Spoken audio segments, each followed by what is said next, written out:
This is the most expensive butterfly knife in the world. And I just bought it. And I also got the hottest butterfly knife in the world, along with the smallest, the cheapest, and the biggest butterfly knives in the world.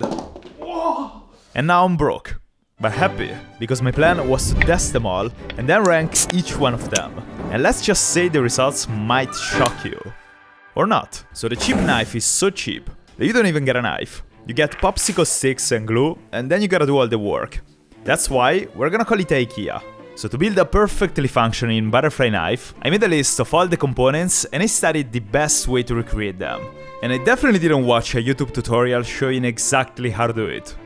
It was a great tutorial though, so I'll steal that and I'll explain it to you like I came up with it. So my plan was to make all the parts first and then assemble everything together. To make the handles, I marked the middle of 3 popsicle sticks. Then I cut those sticks in half till I got something like this, and I drilled a hole in 4 other sticks using a paper clip. These were gonna be the handles, while to make the blade I drew the shape of it, and then I used a paper cutter and sandpaper to remove all the material in excess. And I got something that kinda looked like a blade, and the super fast Japanese bullet train. Now the hardest part is making this part, which is also pretty hard. This part connects blade and handles, and allows everything to flip and function like a butterfly knife. To do that, I cut out 2 small pieces like this, and then I drilled 2 holes in each piece, in which we're gonna place the pins. Now I got all the pieces, and I just needed to put everything together. First, I glued the handles, then I glued the blade with the hard part I was talking about before, and with that, the knife was almost ready. Now the last step was to make the pins, and I made those out of the same paper clip I used to drill the holes before. And of course, the alignment of the pins was completely off, but I kept applying pressure, hoping the pins would magically fit. This reminds me of a quote of an Italian philosopher: if you really try to ignore the problem will give up, and it will start ignoring you too. And I ended up getting the pins in.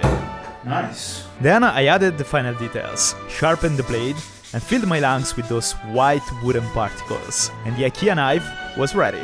Now, I honestly wasn't expecting this knife to actually work.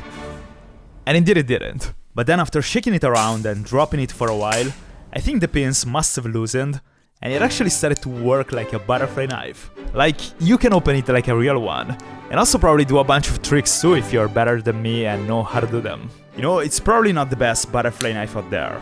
It's maybe the worst, but the fact that you make it and then you can actually use it too is really cool. So I'm gonna place this one in B tier. Now the next knife is really special, and it's the last cheap knife I'm gonna test before moving to the really cool ones that made me broke. This one is probably the most dangerous butterfly knife in the world. For your liver. It's a $12 knife on Amazon and $2 on AliExpress. And if your passion is serving drinks, or drinking them, and butterfly knives, I imagine you could like this one. Anyways, I wanted to try a cool trick with it, in which I'd spin the knife around this way, and then open a beer bottle at the end of the motion. The trick itself looks great, and it's not even too complicated. But to get really smooth with it, I had to try a few times. And well, since I generally don't like to waste food or stuff to drink, after a while, I had to abandon the challenge. I'm joking. I would never drink beers during the day. Bottle opener, E tier. Now the next one is gonna be hot. This butterfly knife costs $250, and it's cheap compared to the last one I'm gonna try. But it's already one of the best butterfly knife trainers you can buy. It looks great, and it's also really nice to use. It's still not sharp though, and there is a reason why I've been only using unsharpened butterfly knives so far. First, this way I could avoid jail time, since butterfly knives are really illegal where I live. And most importantly, without a sharp blade I could also try tricks in absolute safety, without hurting myself. But I found a way to fix that. Have you ever seen a butterfly knife on fire? You're not fun to talk to. Anyways, I haven't. And maybe it's because it would probably burn your fingers, and I guess it could arguably be even more illegal than a butterfly knife itself. So to make the blade catch fire, I was planning to use the same setup I used for a katana a while ago. A piece of cloth and Zippo liquid. I took a t-shirt from a guy on my way here, and I cut out a small piece of cloth, and then I placed it in between the holes of the blade, in a way that it wouldn't fall too easily. Now the final step was to pour Zippo liquid on it. And you guys always worry about my safety in the comments, so this time I brought with me protective goggles and a work glove. This is so wrong. Oh my god. Now that was beautiful to my eyes. And it's not just the fascinating look of it, but the sound it makes is so satisfying. And also the smell. Zippo Liquid Sun. Nothing else in the world smells like that. It's so cool. It's so cool. Anyways, I wanted to try a few tricks. And even given the circumstances, meaning the red, hot thing on the blade, it kinda looks like I'm doing something really cool there. But in reality, I'm just making random movements, and it still looked great. So if you're like me and you are average at butterfly knife tricks, set your blade on fire and you feel really good right away. I was actually surprised at the fact that I wasn't even hurting myself. This is insane. The handles were simply getting a little bit hot, but not so hot that I had to let them go. I guess that's how it feels to use safety precautions. The biggest problem I faced was getting the Y2K, which is that trick right there. Mainly because you gotta start while holding the butterfly knife when it's closed, and in my case that meant holding fire. But after a while, I got that one too. Yes. Yes. The flaming butterfly knife also has an on and off switch. As long as there is Zippo liquid in the cloth, you can stop and light it up again whenever you want. And it kinda sounds like I'm trying to sell this thing, but I'm just really excited about the fact that this might be the first butterfly knife on fire in the world. Or at least nobody made videos about it that I know of. And after washing and cleaning the butterfly knife, I was also happily surprised that the knife itself was totally fine. Anyways, this was really fun. Flaming butterfly knife, A tier. Now, before getting to the expensive one, I wanted to test two very special knives. The smallest and the biggest butterfly knife in the world. The smallest one is 7 cm or 2.7 inches long, and I am very familiar with the number. That's why I like it a lot. The biggest problem of the smallest knife, besides the fact that it's not a knife, but a keychain, is that it's kinda hard to do tricks with it. You can easily open it and close it like a butterfly knife, but the small handles, they are kinda hard to catch when you spin it. It's still a nice product though, so butterfly knife keychain, C tier. Now the big one, on the other hand, got me really excited. I believe it's the biggest butterfly knife in the world. It's a one-of-one model from Squid Industries that kindly trusted me enough to keep it for a while. And it's called the Juggernaut. It's 2 times larger and heavier than a normal butterfly knife. And the materials are really nice too. It's stainless steel and I don't know what that is, but it's grippy and it feels great. But the best thing about this knife is that you can actually do tricks with it. Or at least I think so. Nobody told me not to. And so, I wanted to try a really cool one. If this lands on my feet, I'm gonna be dead. I placed a bunch of pillows on the floor, and I wasn't even worried about the butterfly knife, to be honest. I was worried about the floor. So I wanted to try the Helix, which is the hardest trick I know. And right away, I've been happily surprised by the fact that this thing was actually easy to play with. It's kinda painful when the heavy blade hits your finger, or your finger gets pinched in between the handles, but after practicing for a while, and after decapitating my left foot... Knife is fine. I actually managed to get a pretty nice Helix.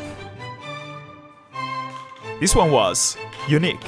Big butterfly knife, A tier. At this point, I only got one knife left, and I had special plans for it. In this one, everything feels premium. It even smells and sounds like premium. The knife arrives in a cool leather box, a soft piece of cloth, really soft. An authenticity card with all the details of your knife, and also the knife. And even though I already checked this as soon as it arrived, every single time I look at it, it's just awesome. And it gets even better under sunlight, because everything shines. Kinda makes me feel like a magpie. The blade is Damascus steel with mother pearl inserts. And on top of that, anodized golden handles. So I tried a few tricks with it. And even though it's great, it's bouncy, and the sound it makes is really satisfying, the main problem is that I got close to getting a heart attack every single time I almost dropped it. Also, it's probably because I don't know much about butterfly knife tricks, but I honestly didn't feel much difference compared to the $250 one. What I was sure about is that with the cheaper of the two, I was 1/10 less scared of dropping it. But then, in that moment, I realized something. I specifically asked the maker to avoid sharpening the knife, you know, to keep it legal. But the more I looked at it, the more I realized there was something really wrong with it. Looking at that blade and seeing it unsharpened, it kinda felt like an injustice. It was kinda like looking at a tiger without teeth. You know what I mean? Guess I'm gonna sharpen it. And no, I didn't suddenly forget about the law equation right here, but butterfly knives are illegal only if the blade is sharp. So I decided to sharpen the butterfly knife. Temporarily. To be clear, I have basically no experience in sharpening knives. I've only sharpened my old knife before, but only using cheap Amazon gadgets. For this one, I'm gonna use whetstones. Not whetstones, there is an H there. Even though they are wet, and they are like stones. I sink them for 10 minutes and then, after making sure they actually drowned, I took them out. And again, I've never done this before, so I was kinda scared I was gonna mess the knife up. Luckily though, I love watching videos of people doing it, so I basically felt like an expert. From what I understand, the key is to try to keep a consistent angle when you drag the knife on the stone, around 15-20 degrees. And you should also only move your torso, while keeping your hands still.